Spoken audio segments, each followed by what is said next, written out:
Good afternoon, folks. We just want to welcome you guys in and thank you so much for being here. We're going to give folks just maybe 10 or 15 seconds to settle their audio and video preferences and come on into the room. But again, on behalf of Acro and Dr. Perkins and myself, thank you so much for being here. We'll start in about 10 seconds.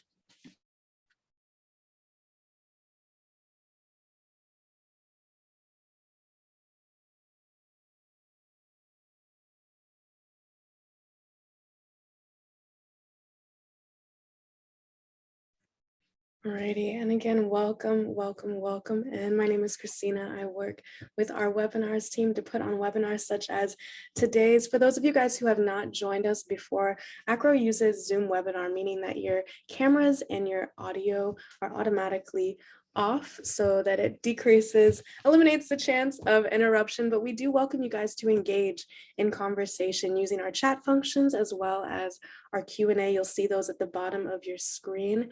When using that chat function, please make sure to include everyone if you want your comment to be seen by everyone. If you have specific tech questions or questions for our presenter, a really great place to put that is our Q&A. And we'll keep an eye on that. Having spoken to Dr. Perkins beforehand, I know that there'll be time for questions at the very end. So while you might put your questions in the chat, we'll get to them at the very end of the presentation. But without further ado, I just want to thank Dr. Perkins again for being here, and I'm going to go ahead and pass the mic to him. Welcome in, Dr. Perkins. Thank you, Christina. I am Will Perkins. I'm the graduate registrar at Harding University.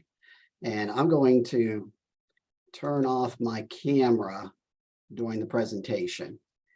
But we're going to talk about the predictive effects of high school students completing college level work on their bachelor degree outcomes. And for an agenda this afternoon, we're going to look at how did we get here. Need to look at some history and what's been some of the driving forces for this movement. And then I want to review my study with you and then also give you some recommendations that I feel that my study justifies for that. And so to begin, let's look at some history.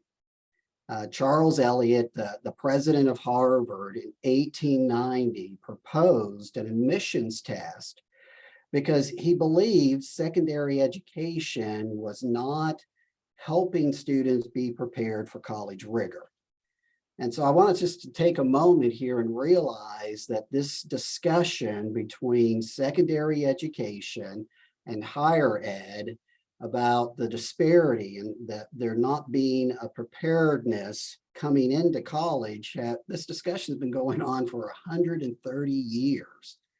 And we haven't come to an adequate solution to it, at least so far.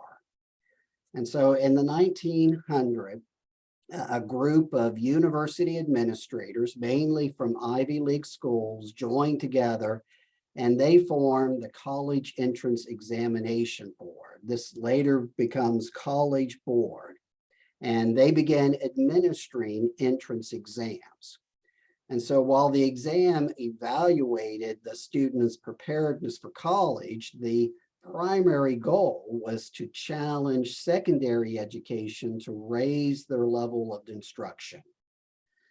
And so the College Board was influenced by intelligence exams given to soldiers during World War I. And so they developed a psychological test to go along with their entrance exam. And so the first SAT was given in 1926. And the SAT as an entrance exam was not incredibly popular when it first began. In fact, in 1940, only about 1% of high school graduates are even taking the SAT. And in fact, the first institution to require the SAT was Harvard, and it was only for scholarship candidates. In 1959, the ACT starts. And so these entrance tests do not become the norm for college until 1960, when the University of California system began requiring all students to take the SAT. It's almost an irony that it's the University of California system all these years later who are pushing the test blind or test optional movement, and the rest of us are responding to it. So in 1952, America is engaged in the Korean War, and John Kemper, he's the headmaster of Phillips Academy in Andover, Massachusetts. He leads a study in which he allows sophomores and juniors in high school to complete college level work. Now, his rationale was that these young men were going to be drafted for the war, and so he wanted them to be able to return home and enter college as sophomores rather than as freshmen. His experiment is greeted with mixed responses, but College Board picks up on this idea, and they start the advanced placement program in the 1955-1956 academic year. And so this is the first instance when high school students could earn college level credit by exam. Now, in order for a high school to offer AP courses, College Board must approve the course. The course is supposed to be more rigorous than a regular high school course. But critics of AP say that these courses do not prepare students for college level work. In order to even receive college credit, students must take the optional AP exam at the end of the term and then score high enough to receive credit. One researcher reported that nearly half of all AP students do not score high enough to obtain college credit. And additionally, colleges often increase the score required to award AP credit.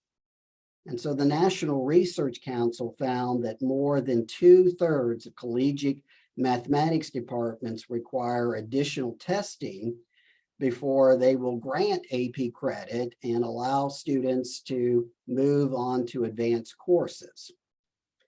Well, the next opportunity for high school students to earn college credit came in 1972 when Syracuse University began Project Advance. And this is the first instance where dual credit courses became available to students. Dual credit is when the college course is taught at the high school by a high school instructor. Now, the program's aim is to provide more challenging courses to college-bound juniors and seniors in high school. And so Syracuse University, this Project Advance, laid the groundwork for all future dual credit programs. And most dual credit programs have a high school teacher who's teaching it, but I know here in the state of Arkansas, it is law that that instructor have a master's degree in the subject area that they're teaching. Yet despite these qualifications, having high school teachers deliver instructions just makes critics question the rigor of these courses. Syracuse University attempts to compensate for this by having college faculty evaluate papers and grade tests. They do on-site visits to ensure their high school's content is as rigorous as what's offered at their university. Yet despite these safeguards, a researcher in 2012 found that not all these courses taught at the high school measure the same rigor as what's taught on campus. And so in the state of California in 1973, created the first statewide dual enrollment system, and now every other state has followed suit since then. And students are considered dual enrolled because they are active at the high school, they're an active student there, and they're considered enrolled at the college as well. And these arrangements between colleges and high schools are designed to help high school students become college ready as well as accumulate credits toward their degree. Now, some feel that this is a way for students to try out college before making a substantial investment. But one of the drawbacks is that it incentivizes enrollment in a particular school. And so if that student eventually ends up going somewhere else, those courses may not always transfer like they're intended to or they're thought to be. But critics of this method feel that courses do not adequately meet college level rigor and that students often take unnecessary courses. So concerns over completion rates, the need for a more educated workforce, the rising cost of higher education, this criticism of the lack of academic rigor in high school, these are all the forces pushing this these college credit programs in the early 2000s. And so for decades, parents, politicians, and college administrators have encouraged high school students to complete college courses because of the perceived reduction in the cost of higher education and the opportunity to get ahead. But the evidence is inconclusive as to whether participating in these college programs while in high school does deliver on the benefits and the promises.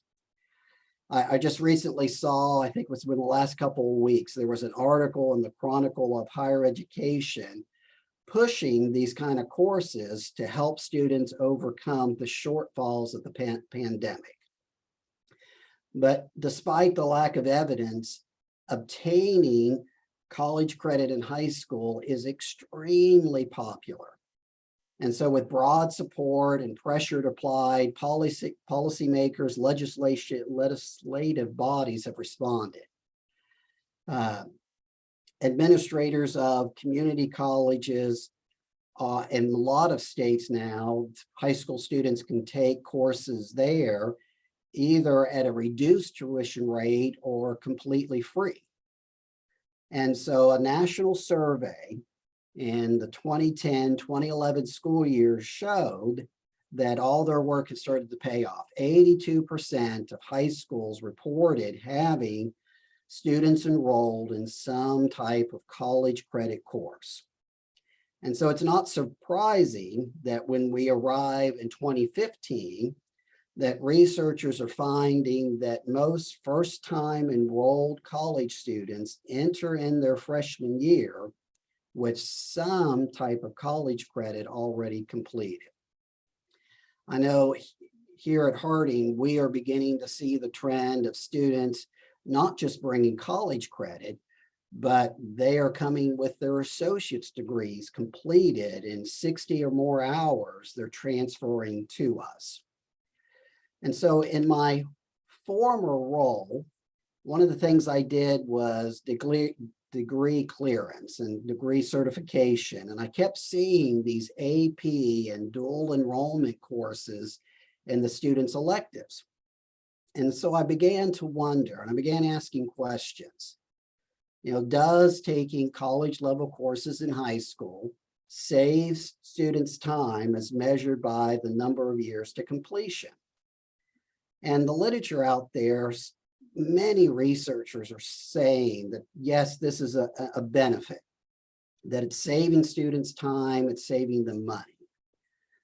But an assumption exists that students who have completed college credit in high school and they have more credit than their peers who did not participate in these programs, that they must be reaching graduation more quickly. But yet, many researchers are saying that the credit accumulation vanishes as the student progresses through their degree program. One researcher observed that students who had college credit on average only had 1 3-hour credit course more by the end of their sophomore year than their peers who didn't have it. And so simply because students enter higher education with credits doesn't mean that they keep up the pace and thus shortening the time to completion. And so then I began to wonder, well, does taking college level courses in high school prepare students for the rigor of higher education as measured by a higher collegiate GPA? And there are researchers who support this claim, who say that they do receive this. But National Clearinghouse did a study and they concluded that these college credit courses earned in high school had no significant effect on college GPA. Students who complete college courses in high school tend to be highly motivated, they're engaged, they're willing to work hard. And for many high schools, you have to have a minimum GPA to even participate in these programs. And so finding students who have these dual enrollment courses and have a higher GPA is not really so much out of the norm. We would expect them to perform well. And so then I wanted to also find out, well, does taking college level courses in high school save the students money as measured by total hours completed at the institution? If they're bringing in 60 hours and you got a 120-hour program, does that mean they're graduating with their bachelor's with just 60 more hours? Or are they taking more?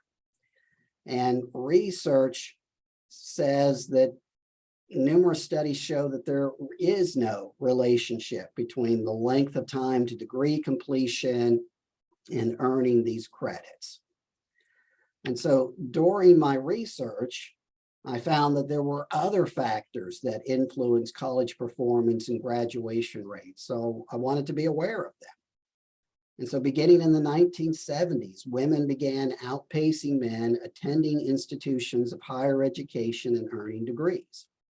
It is the norm across many campuses that almost 60% of all college students are women, and women are more likely to persist and to earn their degrees. They're also more likely to do better academically than males.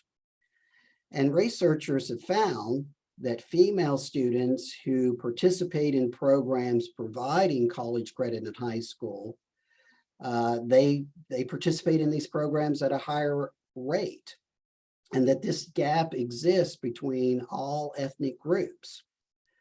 But other researchers have found that male students who participate in these high school programs are more likely to enroll in post-secondary institutions and more likely at least to persist until the second year.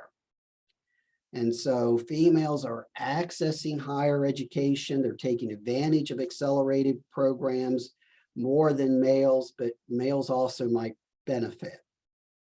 Also beginning in the 1970s, the cost of higher education began to rise faster than median incomes, and it made degree attainment less affordable. And so the federal government responded in 1973 with the first federal aid, the Pell Grant. Now, originally, the Pell Grant was limited to a few states and institutions. They all had their individualized aid applications. But as the Pell Grant program expanded, an increased need for a universal aid application was developed. Because as a student, if you were going to apply to multiple institutions, you might fill out multiple financial aid applications. And so in 1975, a task force was successful in getting institutions to agree to a collective application. And this common application has become known now as the Free Application for Federal Student Aid, or FAFSA. And from the data collected, the government determines the expected family contribution index number, the EFC. And this is used by colleges to determine how much financial aid a student is eligible to receive. Now, the EFC index number is determined according to a formula established by law. And typically, the lower the EFC index number, the more financial aid a student is eligible to receive. And so the purpose of providing financial aid to students is to increase college access and success. And while access to financial aid does help students enter post-secondary institutions, it's uncertain whether it helps students complete degree programs. Very few researchers have examined the relationship between college credit, social economic status, and degree attainment. And so while students from wealthy households are more likely to obtain a college degree than students from low-income families, participating in dual enrollment courses do increase the likelihood of degree attainment for these students. I couldn't pin down a date, but in the mid-1990s, you begin to see articles related to first-generation college students. The Academy began to recognize that these were a different group and needed special attention. Now, to determine first-generation college student status can be difficult. One researcher found up to 8 different definitions describing. So, is a first-generation student one whose parents never attended, or is a first-generation student one whose parents never graduated? And then you have the effects of divorce. Does first generation include the parents you have, or the household you're living in at the time you enter college, or is it your biological parents? And of course, parental education influences students' willingness to participate in college and perhaps even participate in college level programs in high school. And so a positive relationship has been found between students who complete college level work in high school and college degree attainment among first generation students. So not only are students whose parents did not earn a bachelor's degree more likely to obtain a degree if they participated in these programs in high school, they are more likely to do so despite the fact that their parents did not. And so as we realize, there are basically 3 main ways that a high school student can earn college credit in high school. There's the advanced placement, the exam credit, advanced placement, CLEP are examples. There's dual credit, the college course taught at the high school, and then dual enrollment. The college course, it's offered at the college. Normally the high school and the college have some type of agreement. Well, Pearson, Hodora, and Luke coined this term accelerated college credit to cover these multitudes of ways. I'm going to borrow that term because in my study, I just looked at whether a student had accelerated college credit. I didn't define where that credit came from. And the purpose of my study was to see if there was a statistically significant amount of variance in accelerated college credit after accounting for the EFC index number, sex, and first generation college status on the number of years to completion, to graduation GPA, and the total number of hours completed. Previous researchers, a lot of the research out there focuses on the end of the freshman year. And so they say, well, at the end of that year, they have more credits, they've got a higher GPA, therefore they must be reaching these at the end of their 4 years. And there's very few researchers who've examined the effects of accelerated college credit on the bachelor degree attainment, people who've actually graduated. So the data that I've used in this is from the student population who graduated from the fall of 2011 to the fall of 2019. These are students from a private university in Central Arkansas, and the degree programs, they needed to require the same number of hours. And so I excluded students who were in our nursing, accounting, and engineering programs because their degree program required more hours than everything else. Excluded students with multiple majors and degrees. I just wanted to look at singular students doing just one major. I excluded people from the sample if the EFC index number was null. I talked to our financial aid, and it's surprising how many students do not fill out the FAFSA because they assume that they won't get A. But even with these limitations, I ended up with a sizable sample here of over 2,800 records. It follows the national norm here, about 40% are male, 60% are female, and the median cumulative GPA of this group was 3.43. And so to address the hypothesis, I used a non-experimental hierarchical regression. And I wanted to test how much R-squared changes between Model 1 and Model 2 to determine if accelerated college credit significantly added to the predictive effect. So Model 1 had EFC index number, first generation, sex, and then the criterion variable, years to completion, GPA, total hours at the institution. Model 2 had all of that as well, but then I added in accelerated college credit to see if it helped boost the results that were there. Now, limitations of my research was that participants came from one private institution in the South, so the generability of the applying my results may not fit larger institutions, public institutions.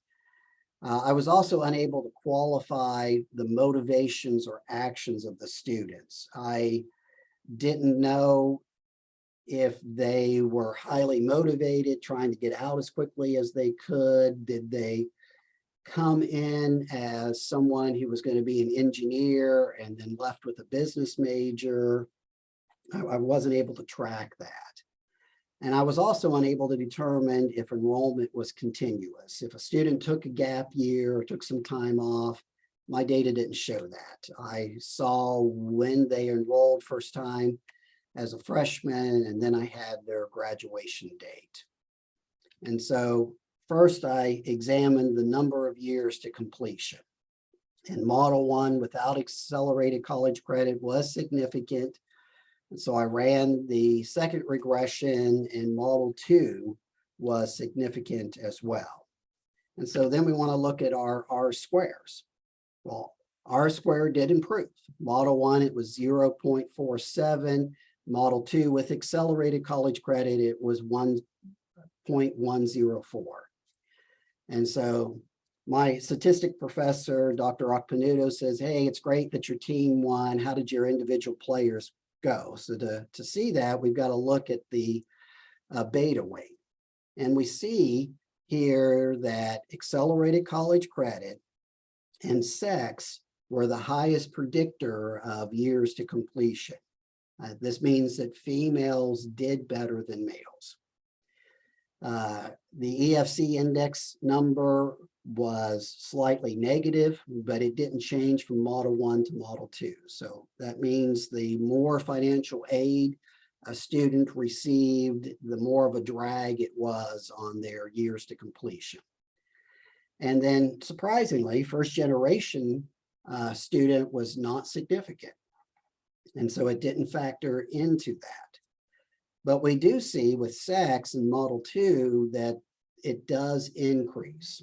So while females receive the best benefit in years to completion, males who have accelerated college credit are able to benefit from that. And so the results of the coefficient table revealed the equation for predicting years to completion. For every hour of accelerated college credit a student arrives with, that student can expect to receive a 0.019 years in reduction to their time of completion. And so it does help them, but it's not very much here. And so next I wanted to look at graduation GPA. And when I was testing the assumption of intercorrelation, I discovered that the FAFSA EFC index number had a strong correlation to graduation GPA. Well, since graduation GPA was my dependent variable, I removed the FAFSA EFC index number from the model.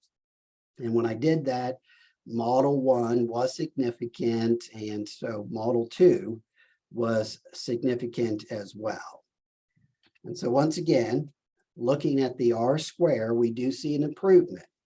Model 1 without accelerated college credit is 0.078, and model 2 with accelerated college credit is 0.101. Once again, accelerated college credit and sex are the main variables that help here. It's disappointing that first generation college student status is a drag on their GPA, but once again, when we look at model 2, the number slightly improves. And so first generation students who have accelerated college credit, it does help their GPA for that. And then we see the same effect again on sex. Females benefit more, but when you go to model 2, males also see a benefit there.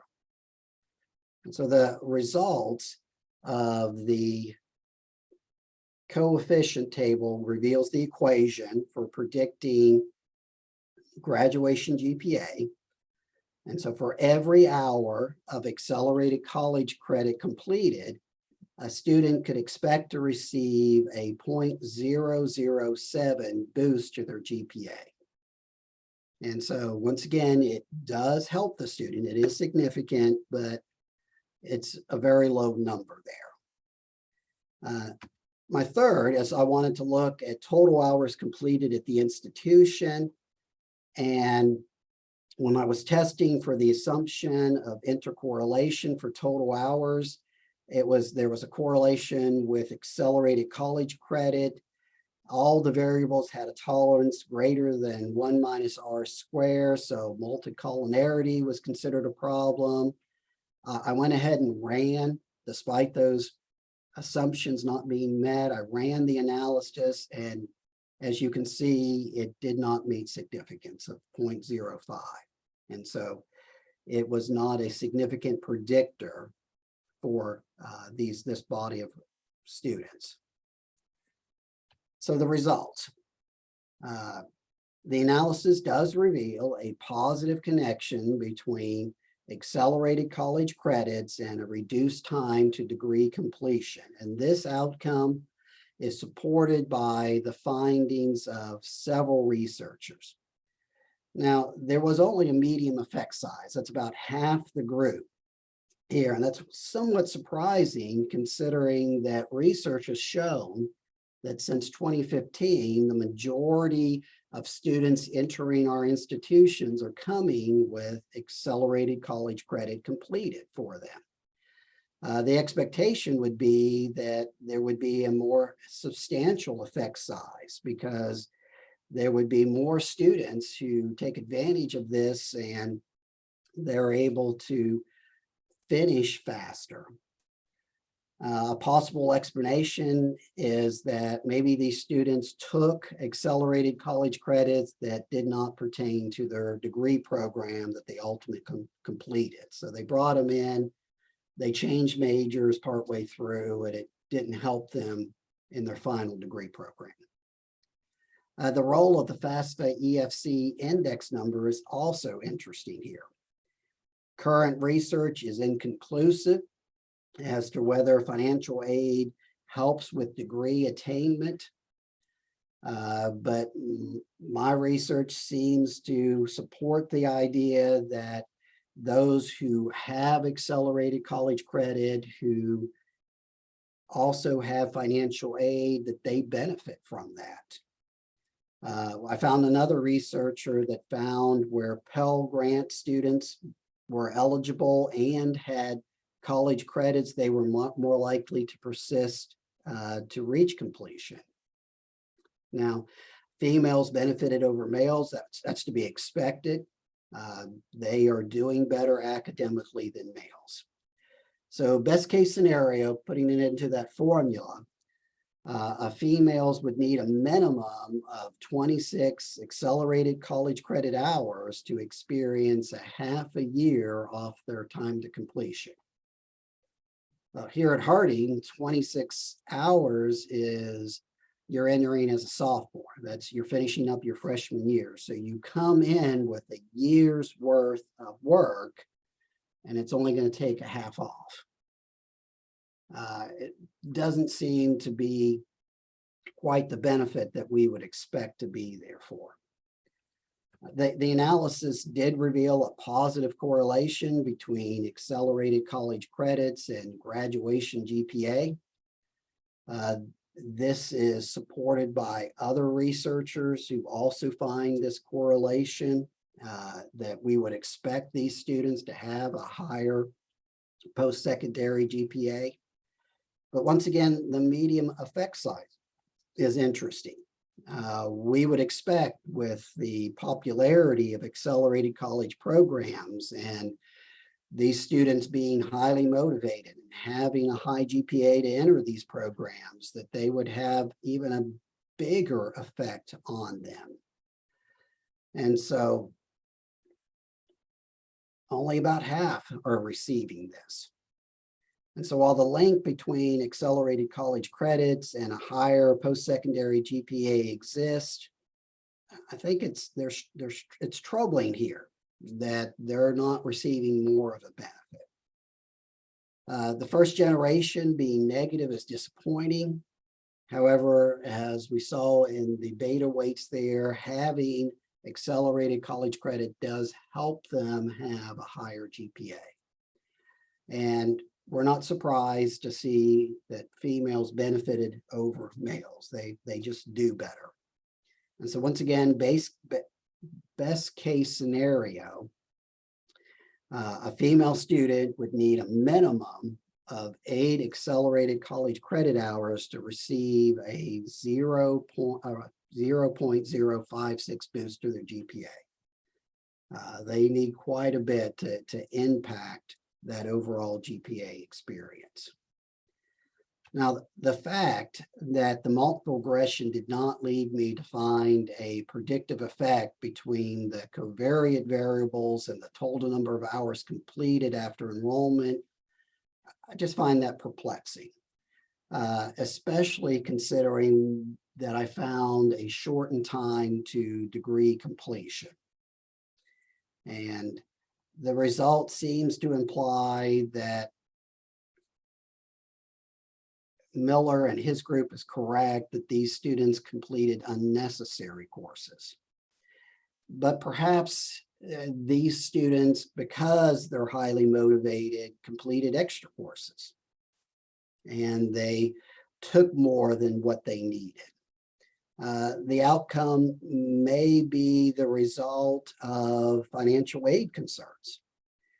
You have to be enrolled in so many aid eligible hours to get your scholarships. And so maybe students are taking more hours simply because they want to qualify for the scholarships they have. But just because students complete college level credit in high school does not mean that those credits eventually apply to their degree program. It does not mean that they're motivated to try to finish as quickly as possible. And so since accelerated college credits were a significant predictor of time to completion and the graduation GPA, I have these following recommendations.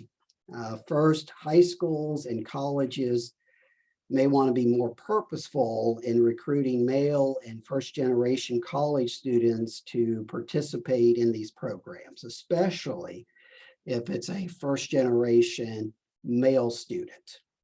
Targeting these students will assist them, these students, in learning how to navigate higher ed. It allows our institutions to provide academic support to them, and they can begin to experience what it's like to have college courses and to be challenged by them. Even though both these groups didn't ultimately benefit as well as we would want to, the fact that it reduced their time to completion, it raised their GPA somewhat, it's helpful to them. Second, high schools and colleges need to do a better job of understanding how offering college level credit to high school students ultimately affects their post-secondary degree outcome. There is enough evidence available that demonstrates that not all of the purported benefits of accelerated college credits are furthering students' academic careers as we would think. A best practice would be perhaps for someone to work either in the admissions office or the registrar's office and to help students navigate how these courses could potentially be used within their degree program. And ultimately, students need to check with post-secondary institutions that they plan to attend to make sure the courses they're taking are going to apply to their program. A third recommendation is for students and parents need to be better educated about these programs. I participate in a freshman orientation in which I talk to parents, and most of the parents come up to me as a part of the registrar's office, and they're excited that their child has all these college credits and they think their student's going to get out in a couple of years. And I think we need to do a better job of managing that.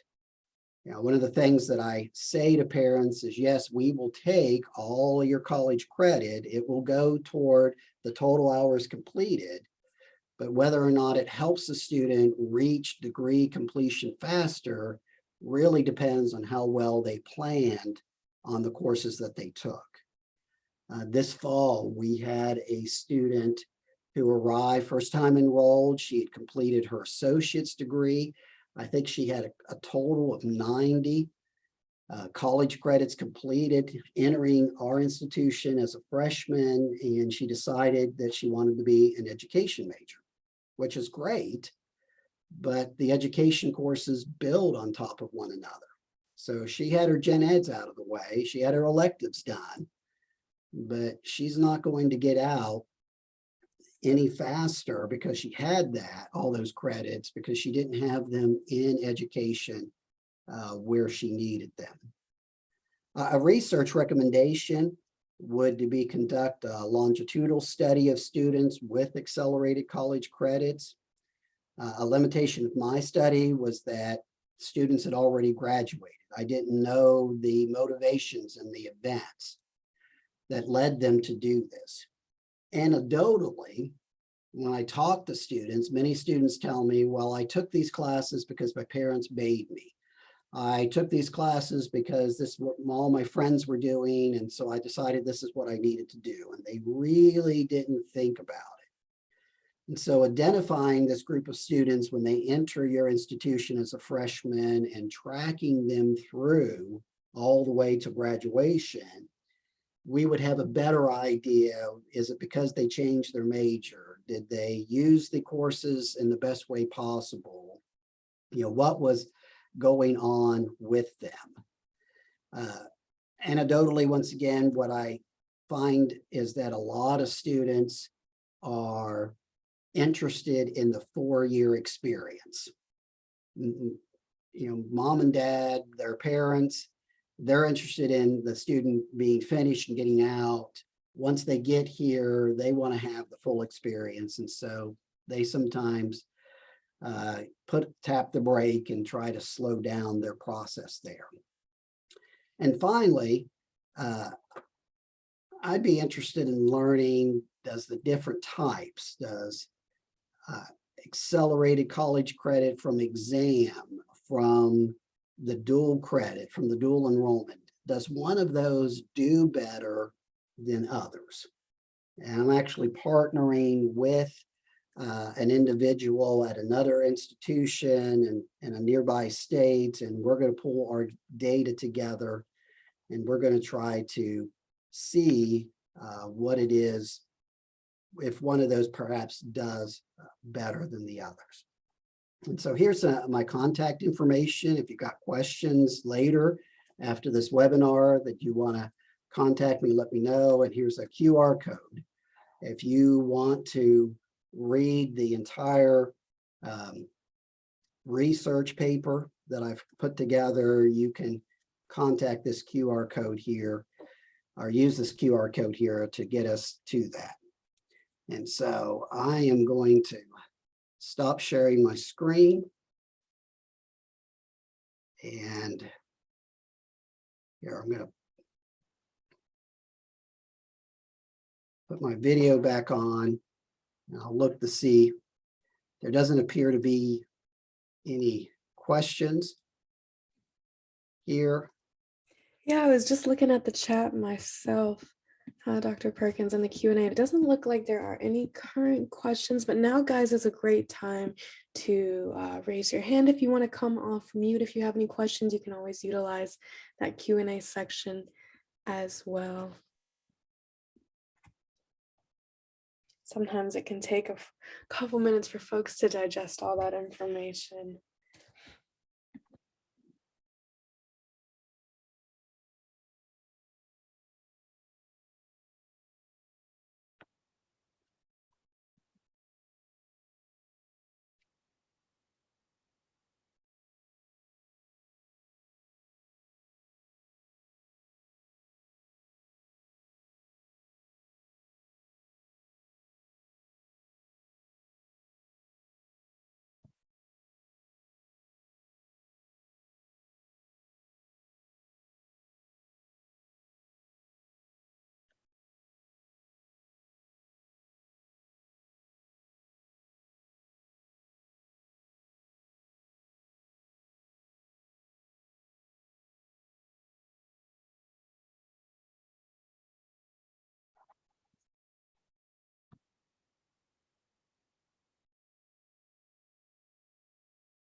And there was a question that came in from Sabrina that I'm seeing, Dr. Perkins, excuse me. She's asking, did students indicate if they had any direction in choosing courses? I've noticed some students take random courses that don't apply towards gen ed credit. Great question. Yeah, that's a limitation of my study. I did not have the opportunity to interview students, but that is what I'm seeing in the data as well. And when I talk to students, in my former role, when I did degree clearance, I would meet with students trying to help them reach that threshold of graduating, and they would feel that they had just haphazardly chosen. So having, I guess, I don't know the high school system. You know, having a high school counselor who would help them choose, I think would help. But then on our institutions, if we had someone who would talk to students, we get students calling the registrar's office all the time going, I'm thinking about taking this class, I'm going to come to your institution, how does it? And we've got a transfer coordinator who actually helps those students kind of pick a course that's going to better fit them. But I think it's a really good point, Sabrina.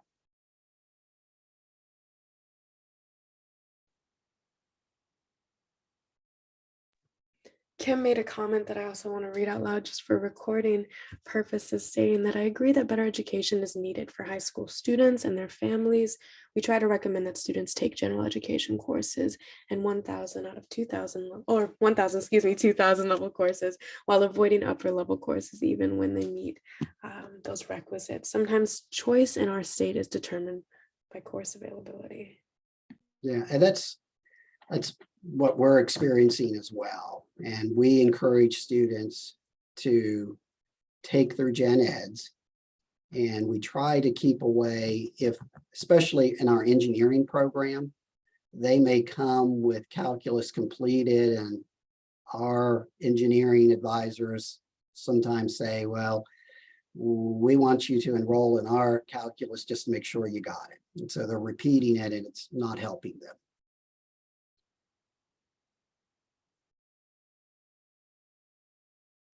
Here's another question in that Q&A stating, did you find any findings where students took college classes and were not successful, then it affected their financial aid due to those attempted credits? I did not find any, I don't have any findings of that, but I experience that all the time.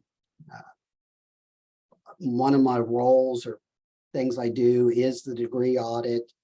And I work closely with our financial aid department, because if you have non-program of study courses, it affects their financial aid. And so that's definitely an issue.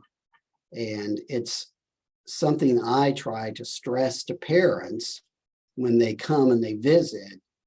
Your child having as many college credit as possible completed may ultimately hurt them in the end. It doesn't always help them. We have another question in the Q&A asking, do you think that professional versus faculty advisors at the college level potentially make a difference in selection of a major to fit the ACC the student has earned? Yeah, I really do think that that makes a difference. We do not have professional advisors. We have faculty advisors.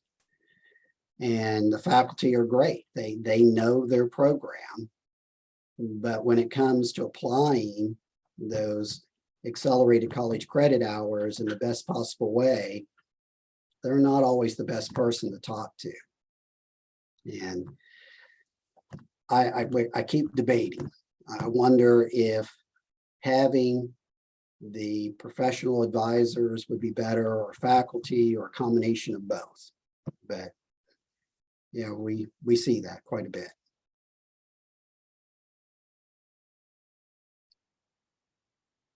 Awesome. Barbara put in the chat to our group, has anyone looked at the academic rigor of each of those ACC course types? I haven't found anyone, I didn't find any research like that. You have College Board, and they've got a lot of research out there. But since College Board is sponsoring it, is it the most reliable? They're wanting to find something.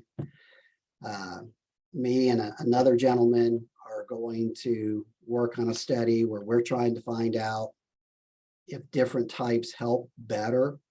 And so it would be something that I would encourage other people to look into and run your own studies at your institution, see how it's working for you all. And Kim made another comment that I think is really interesting. They said, we have many STEM programs and find that sometimes students will choose to retake math and physics courses even when they've earned those AP credits because they don't feel confident enough to take it to the next level. And I guess that kind of stems or makes me think about a question asking, so you had touched on the communication between those high school professors teaching the courses and folks coming in from colleges to assess the rigor and the difficulty of those courses.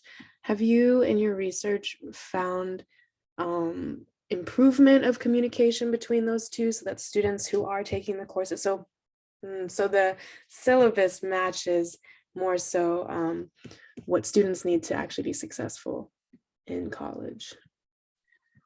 In my research, I haven't found that, but it really depends on what the student's major is going to be. And so if they're going into engineering, like Kim says here, they've got AP credit. Our faculty advisors say, hey, take it over again because they don't feel like they have it. But if you're taking history and you're not going to be a history major, then not to say anything bad about our history folks, but it's not as critical in the major for them. Right. So there's an important part of what are you going to major in and how these courses affect you. No, definitely. Definitely. And right now I'm not seeing any more questions, but I do want to give folks a couple more minutes to come up with any questions that they might have. But again, thank you so much for being here and thank you for your presentation, Dr. Perkins. It was really interesting to learn about your research and your recommendations from that. Thank you. Appreciate that.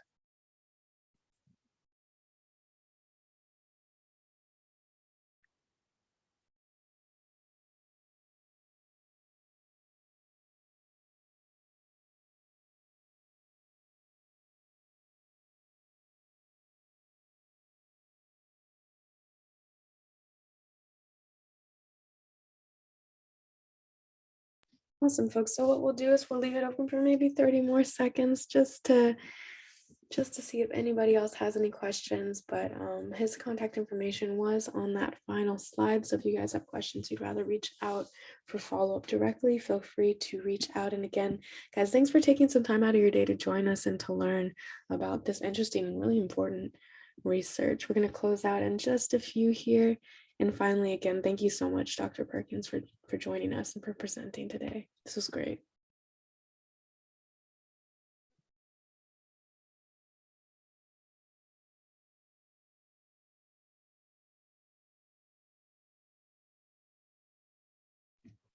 Alrighty, Dr. Perkins, I will follow up with you by email shortly here, probably in the next half hour. And to the rest of everyone still here, hope you guys have a fantastic rest of your afternoon, and we'll see you at the next webinar.